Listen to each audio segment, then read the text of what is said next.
Okay, friends, we're just about to get started here. To my right is Tyler, Michael, Gwen, and Maritza, all associated with Green Mountain College, and they're here to share with us the story of their build and their classroom experience, and then how this is transferring out into the world. Who's going to take it away first? Michael will. I suppose Michael was the teacher of these fine students. Yes? Yes. Is this for me? Okay, is this all right? The volume okay? Anybody hear me? Yes. Yeah. Yeah, this, has anybody seen the Vardo out there, the picture wagon? Okay, great. Green Mountain College developed a reputation for designing and building tiny houses, and it started to attract a lot of students that wanted to do that. And then, as many of you know, it had financial difficulties and couldn't continue operation and closed down. Right when there was some students who hadn't been able to design or build a tiny house, and they wanted to, and the college wasn't offering that as a course anymore. So they came to me and said, could you maybe do an independent study that we could do for credit to build a tiny house? And there was, I wanted to say yes, because, you know, there's nothing better when you're a teacher than to have a student who has a spark about something. And then when you see that, you have to blow oxygen on the spark and get it to, flare up. So I said yes, and then there were a lot of difficulties to work out to get it to happen, but it did happen. And so this is the story of how these students actually built the house that they were hoping to build. So would one of you like to take it from here? Sure. There's the group right there. Yeah, so we just wanted to introduce ourselves and the group really quick. So we had up there 7 students that were part of the kind of group independent study, and then we had Michael as the professor and client, and then Michael brought in a contractor to help us out. So my name is Tyler, and I joined the group as I kind of got roped in by Gwen in the mailroom at school. She was kind of one of the students with the early ideas of doing this, and we were friends, and she brought up the idea, and I was super into it. I was the one student who wasn't part of the kind of design program at the school, so I was really grateful to be a part of that, and in terms of my role in the group, I primarily focused on the solar and electrical. I'm Gwen. I came to Green Mountain College in the last year, really with the intention of learning how to make these kind of things happen, and wasn't going to leave without that happening. So the whole process was really great, and what I'm most into about it is the simple living. So I'm Maritza, and I came out from California to Green Mountain College to finish off a long-standing bachelor's degree. The READ program is what got me out there, and was very glad to be part of this process of building a house with these amazing people in the team. And then, Yeah, so something we wanted to highlight too about the group is that most of us had very little building experience going into it, so it was really great to develop those skills. Some people had hardly touched power tools. The youngest person of the group, Isabel, she was the most experienced. She had come from a high school where she had 2 years of building experience. The oldest of the group had the least experience, I think, of the group. But then we had Ben, who went as well, who came up with, had the inspiration of the roof, not the roof, but was inspired after a canoe with using canvas and a wooden frame. And then who else was there? Megan was also part of the READ program. Yeah.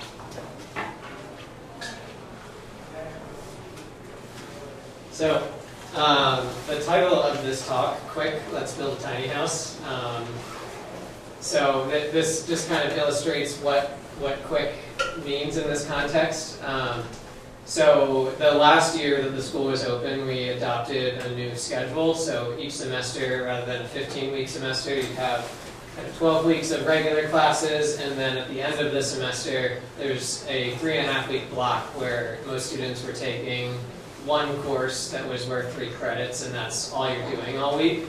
And so the schedule for this build was we met once a week during this 12-week period as the students, supposed to be for about an hour a week. It turned into 4 or 5 hour meetings some nights.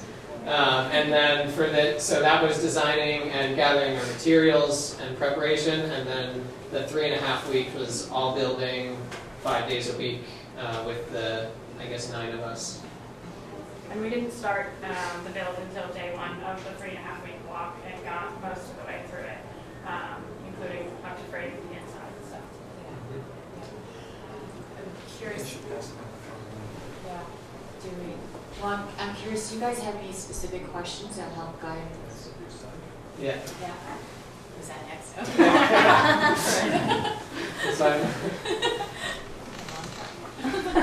Yeah, so we were, obviously we have plenty we could talk about. We're curious what people are interested in, and we won't answer the questions right away, but just to kind of guide what we talk about. Yeah, sure. What was your biggest challenge in building a tiny house quick? Okay, biggest challenge. Others. Again, we're not going to answer them right now, just to kind of internalize and. What's it like building one such tiny small house with 7 or 8 or 9 people? I mean, it's a lot of people for such a small space. Sure. We must have had a lot of disagreements. Yeah.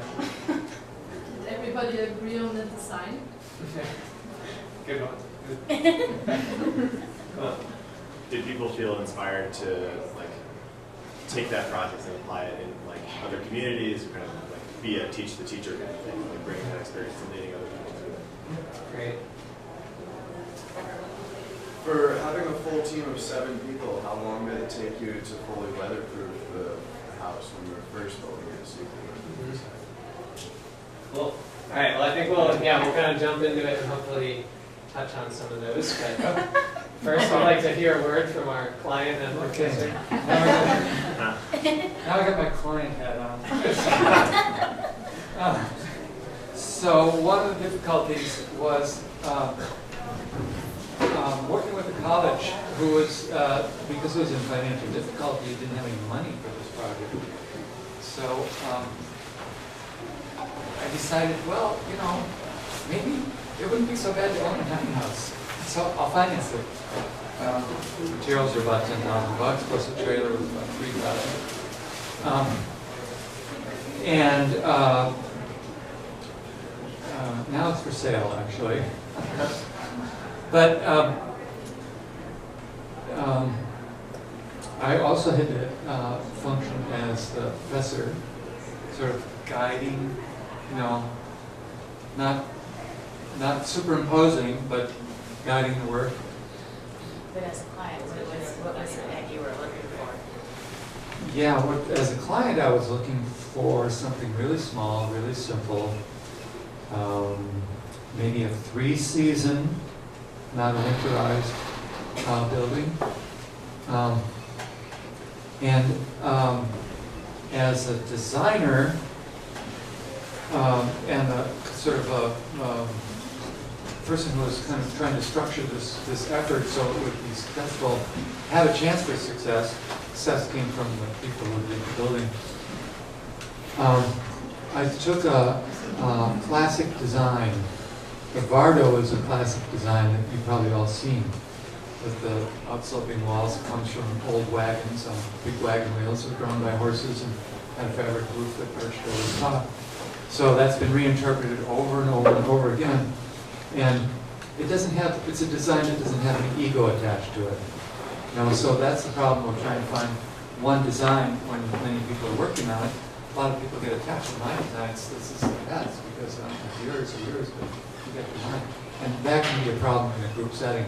So by having a given design that didn't really wasn't owned by anyone, that made it possible to move ahead. And I think it's attractive. So, and a lot of people have mentioned that, and it's just in the shape of it, you know?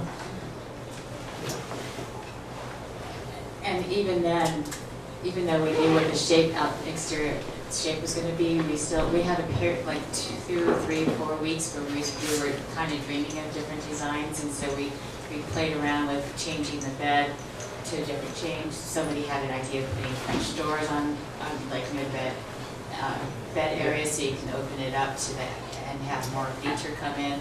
So we did, even though we had something, we were playing around with ideas, and then we got short on time, and Michael was just like, okay, no, we just have to do this. And so probably for some of us, it wouldn't have been our dream design, but it was something that we could work on together.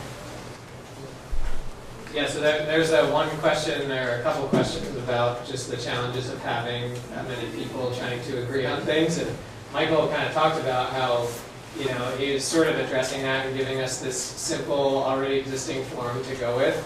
But despite that, we're dreamy college students, and you know, right away went all different directions. Like in this sketch, you can see we wanted to have like different heights of the walls, and then Maritza mentioned those French doors, and at one point we wanted to have giant French doors on the side.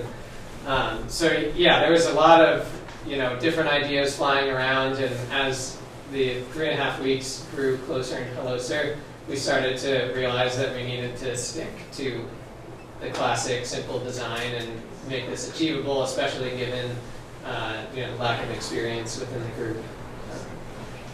And then also during the design phase, something that was really helpful, we taped out the floor and then just used that like to our exact dimensions, and used that like as a way to visualize things, think through them, and that was like every week, you know, changing what we were doing or trying out something different, pushing Michael's request, which he sat there quietly until close to it came time for the build. He said, "Okay, we're moving forward," but that was definitely, I think, like a helpful part, but also hard to have so many of them in the room. Great. So we're just going to kind of go through some of the different parts and design choices that we made, starting with just the shell and the structure.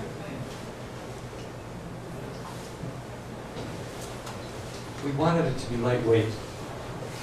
It's on a trailer that's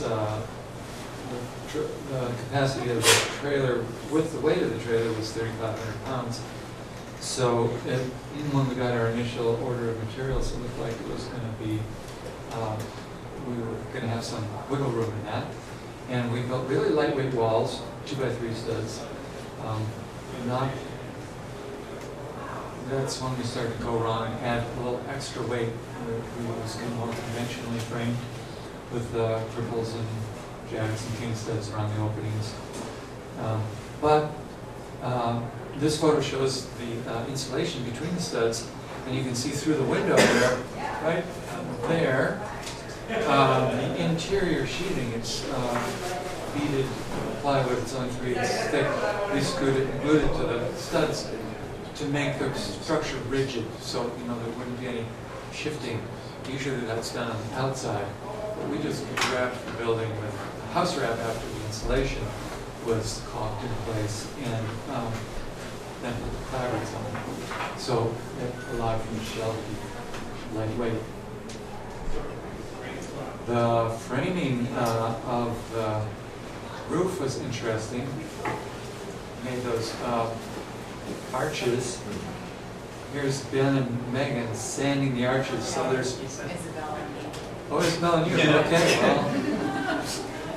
Hard to tell who that is, actually. Okay, so Isabel and Maritza. All the arches are together there. They're laminated 3/4 plywood, so 3 sheets of laminated, of 3/4 plywood laminated together. Were they screwed as well? Yeah. Yeah, They're screwed in. And they were attached to the wood frame below. And then, once we got them up on the frame, we stretched the canvas. one piece of canvas. We spaced the arches apart so that it's sort of divided the space up. There's the bed space at one end, and kind of the main space with the kitchen and the table, and then the end space where you enter, which big entry area, closet, and bathroom. So, because the canvas came just wide enough for each one to be seamlessly over one section. We stapled that on. We built the roof from the bottom up. This is the ceiling. And so up to this point was all like the first 6 building days, and when we were really flowing as a group, which I think is very important. Just like, through the process we all got more and more tired and started being like not as fast, but also we all had things to do all the time because it was mostly like exterior stuff. Soon after this, it started becoming hard to have 7 people. Hard in a good way, but it's a small space. There was a point where we figured out that if we can get enough of the exterior done, then some people can work on the interior. Like Tyler worked a couple weeks on the solar system, setting up the electrical for that, and some of us, being at least experienced, I could do the wrapping of the house with the waterproofing and the insulation and stuff, so we could get both of them going at the same time. So then after we had that lower layer of canvas stretched on, then on top of that we had house wrap as just a water and wind barrier. And then from there we had these purlins running the length of the house. And so then between those we had fiberglass insulation. That's Glenn volunteering himself to work with the fiberglass. He was the contractor that came on with us. And then, so on top of it, so the original idea, we wanted to keep the roof light, and kind of inspired by the canoe design, we wanted to do just a canvas roof. But then we realized that sometimes branches fall on houses when they're parked in the woods, and we didn't want to risk having things rip through, so we decided to have a layer of plywood, and this is us attempting to bend, I think it was a bunch of sheets of plywood that was too thick, didn't work out, so we ended up going with a little bit thinner plywood, and we did 2 layers of that. And then finally on top of that we had a layer of marine canvas stretched over top. So that was our roof design. And that was all making it up as we go. We haven't seen anything about that on the internet, so that was a challenge to figure out the whole way through, but also very fun. Although Glenn had, our contractor, had this thought. He and I were talking about can we really trust this canvas to be waterproof enough? And he said, well, how about ice and water shield? We'll put that on the plywood. So that's a rubber membrane that sticks on. It comes in a roll, 36, maybe sometimes 54, I'm not sure. And we just rolled that on. And so that was our security blanket for waterproofing. So then for the electrical system, this was what I primarily focused on. If you're into wiring diagrams, there you go. And so the design for this I felt is kind of indicative of a lot of choices we made with the design, trying to keep the systems as simple as possible and based on certain lifestyle choices. So rather than having like a big electrical system where you can run like blenders and all kinds of stuff, it's just made for a more minimalist lifestyle. It's enough to run, to charge your devices and run like a converted fridge that we have in there. And then you can also plug it into the grid with just a regular 15 amp extension cord. I think for me, what was interesting about this experience was, I had some background with electrical stuff, but nothing professional, and so as an independent study, it was up to me to just figure it out, and so I spent countless hours looking on YouTube and Google and trying to see what other people did, and I realized while looking it up that although there's this big community of tiny house builders, a lot of what you're doing in any tiny house is completely new, and there isn't someone that's done exactly what you need before, so you're looking at like, well, this person did that, which I need, and this person did that, which I need, and you're kind of piecing things together, which was fun experience.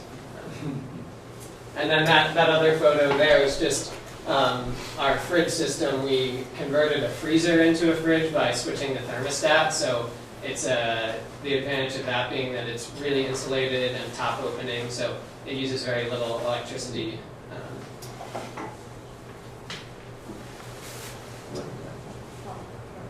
Oh, yeah, and then, so, all during the design phase, we were struggling with how we were going to mount the panels on the canvas roof. And, you know, this was like probably a topic of conversation. Every week we had a meeting. We were all too bugged with everything in our heads about this. Didn't come up with a solution until just now, in the last week, which would have made more sense to put like wires running over it. That way you're not limited in the direction that you park the house, so you don't have to have that side south facing. So I think what could make sense is if you had wires and you could slide over. And that was an example of something that, you know, we were just so overloaded that we couldn't come up with a solution, but with a little bit more thought, or like, you know, breaking up. I think it was fun to do it in the crunch, but it's also fun to give yourself a little space to like make those things that'll make a difference for you. What we ended up doing was just putting a bunch of silicone and driving screws into the roof, and it seemed to work out so far. But there have been occasions where we thought, well, we got to park it. Well, we can only park it one way because that's the south. Well, it goes to be facing south. And if we had a system like Gwen was talking about, where we could slide them over the roof and put them on one side, or slide them back on the other side, it would give you a lot more flexibility. Water. So all these systems were, our sort of philosophy was, let's make it simple. Let's make it as simple as we can, and not get hung up in having to have it more conventional. So we didn't do it conventionally. And actually, Gwen, you want to talk about this? Well, we started conventional. You can see the 1.5-inch PVC pipe, rigid pipe, and that was like a nightmare to get in for just ridiculous reasons. For the drain. Yeah, for the drain, for the output. And the lesson there was to not go conventional, rather to switch over to flexible piping. But yeah, the water system sort of we didn't put much thought into during the whole. Well, I think some of us did, but couldn't figure it out. Yeah. From lack of experience, but also like working with the canvas roof. Like there was the idea of catching water off the roof into a catchment inside where you can use it, but I didn't know how to do that, and others didn't either. So, and then the design changed as we worked along, like the. So I think timing-wise, we want to move into questions here, but just some photos of some comfort elements we have to. We got 5 minutes. We want to be questions now, right? Yeah. Cool. So I think we touched on a couple of things people brought up, but if anyone has further questions they want to bring in, I'm happy to. Sure. Where did you find that cute little wood stove? It's called the Cubic Stove, and it's made in Toronto. You can Google it. Were there any challenges installing the wood stove with the roof that you selected? Yeah, there were. But you can see the fat part of the stovepipe up top. That's a manufactured insulated pipe. So that's the part that goes through the combustible roof material. And then down below that, because of the fabric ceiling, we were a little leery of having all the heat coming up against that fabric, so we put in a piece of aluminum flashing as a heat shield. There's probably that much space between 6 inches between the fabric and the aluminum. So hot air can come in at the lower end and it rises up out the other end. And so it keeps moving, the air keeps moving in there because it never gets superheated. It looks like it's a shorter stovepipe than a lot of a lot of wood stoves. You need, at least 10 feet to 14 feet. So Yeah, do you find that you have a good draw and can get a good fire going in there? The first fires were, I found it was kind of tricky to get the first fires going, but then it seems to draw fine. We have an extra piece of stovepipe we could put on outside the roof to make it taller, but we haven't really had a lot of downdraft issues. Also with the wood stove though, we put it up on the counter, which we had talked about not doing because heat rises. Definitely would put it lower down just because of the temperature difference, high and low. Maddie? So why did you use copper material when you have water? And why did you use materials you used for this project? What was the purpose of those materials you used for the cubic? Because With the tubing. yeah. For the water tubing, you mean? Yeah. Flexible was the big. Ease of cure. installation. Yeah. And it didn't have to be, you didn't have to, it was a continuous tube also. So you could just run it the length you want without, and make any turns without putting joints in it, like you would with rigid pipe. Was there a budget? Was there a budget for that? $5,000. But that didn't happen, that didn't. Sorry, Michael. Yeah, go ahead. Did you have a chance to find any repurposed material while building? I know that when you find repurposed material, you sacrifice a lot of the time just to find them. Yeah. And since it was like a short. The main thing we repurposed was these windows, and then there's also the side windows there. So those were old, really beaten up windows that one of the group members he restored Karen's those. garage. And a little bit of the interior wood, but all of like the shell was gone. Cool. We take one more? When did you build this? So we built it, so that 3.5 week block was April, May. Yeah, so the final graduation at Green Mountain College was May 19th, and so, yeah. Great. Cool. Well, we're all definitely happy to talk more about the project. We'll hang around here for a little bit, and definitely come visit us at the house. We got the wood stove going, and plenty of great conversations. So thanks for joining us. Thank you very much.